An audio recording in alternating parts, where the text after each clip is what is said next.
It's a question that's divided politicians and the public for the last 2 years. Is the UK complicit in genocide?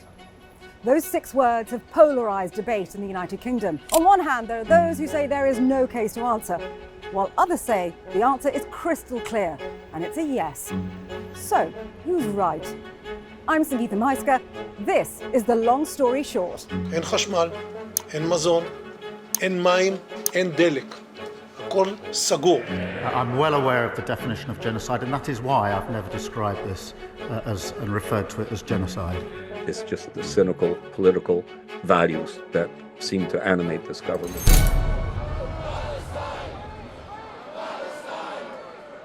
Over the last 2 years, the UK government has, for the most part, backed Israel's war on Gaza, however extreme the tactics.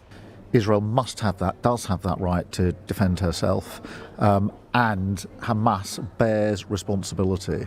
A siege is appropriate? Cutting off power, cutting off water, Sakir? Well, I think that Israel does have that right. It is an ongoing situation.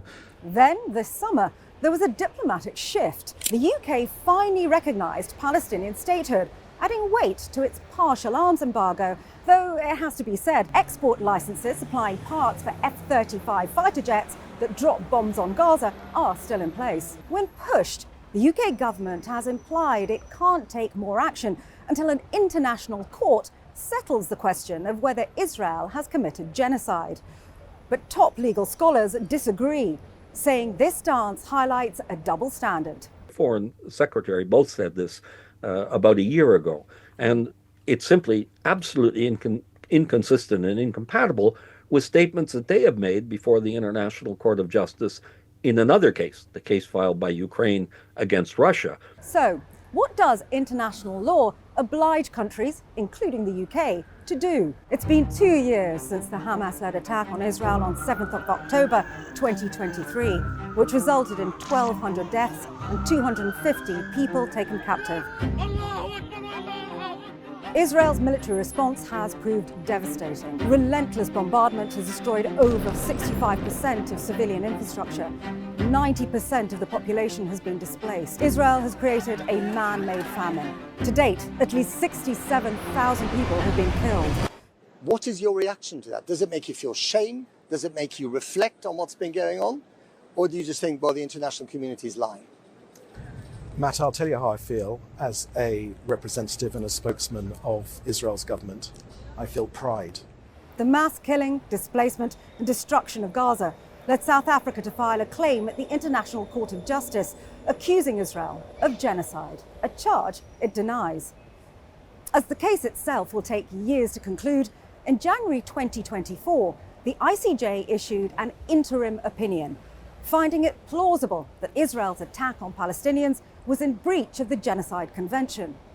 It ordered Israel to take a number of preventative measures.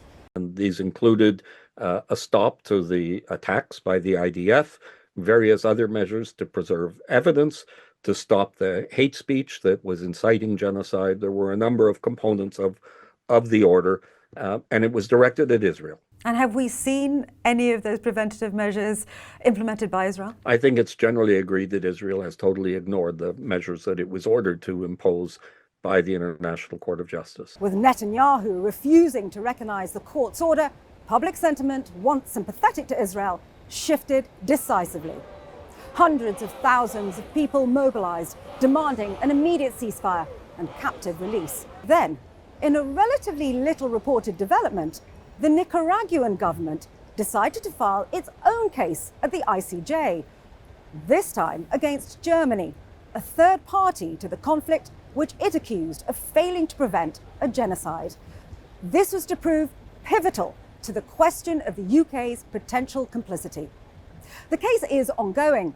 However, the court made a statement that was addressed to all states, and it was about how they had to take measures to prevent genocide taking place, that they were bound by international law. It was a reminder to states of this obligation. And there's absolutely, I think, no doubt, and the case law of the International Court of Justice is very clear, that even states that aren't involved in specific proceedings at the court have an obligation under international law to take measures to prevent genocide when it's threatened, and not to contribute to it when it's actually taking place. In other words, the highest court in the world has clearly reiterated that where it's already judged there's a risk of genocide, every country, including the UK, must take all steps necessary to prevent it. Countries failing to do so could be judged complicit. So why hasn't the UK gone full pelt to fulfill its legal obligations by, for example, implementing some of the measures it's taken against Russia during the war on Ukraine, like trade sanctions, a total ban on arms sales, or cancelling sporting and cultural events? The answer, it seems, is likely to lie in the opaque world of political priorities and who gets to define what's in the national interest.